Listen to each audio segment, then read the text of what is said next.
Thanks. U.S. Fish and Wildlife was ordered by the court to decide by the end of this month that the sage grouse should be listed on the federal endangered species list. That deadline has been postponed, but the decision will have a major impact on Wyoming's oil and gas producers, as well as 100,000 sage grouse. K2's Nima Vedati brings us part one of a special series on the sage grouse debate.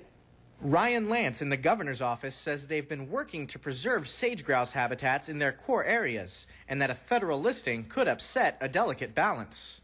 The problem with the federal listing is it's a 10-pound hammer when we should be using a scalpel to make decisions on the landscape.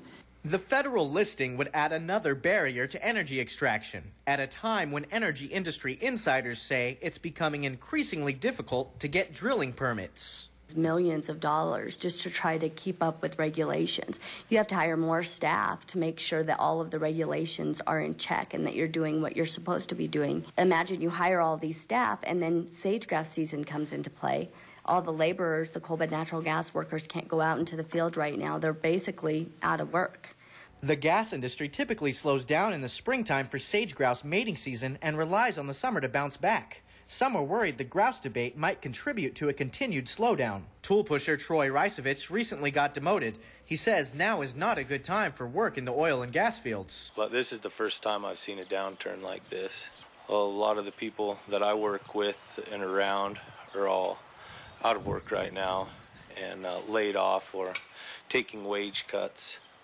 The Indian Reservation has endorsed the governor's plan for sage grouse. I sat down with Tribal Game and Fish Warden Western Thayer. He told me the tribes have a long history of living in harmony with the sage grouse. Do you think local entities like the tribe are better at dealing with issues like sage grouse preservation than the federal bureaucracy? Yes, because we know our area and the site-specific needs of the sage grouse.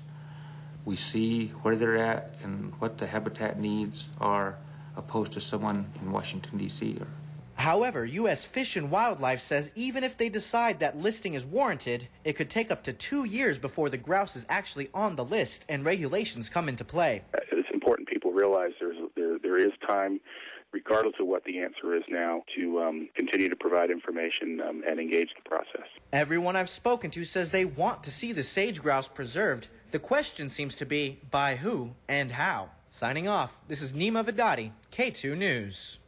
Join us tomorrow night at 10 for part 2 of this series. We'll hear from environmental groups pushing for federal listing, including the plaintiff in the court case asking the feds to decide on listing.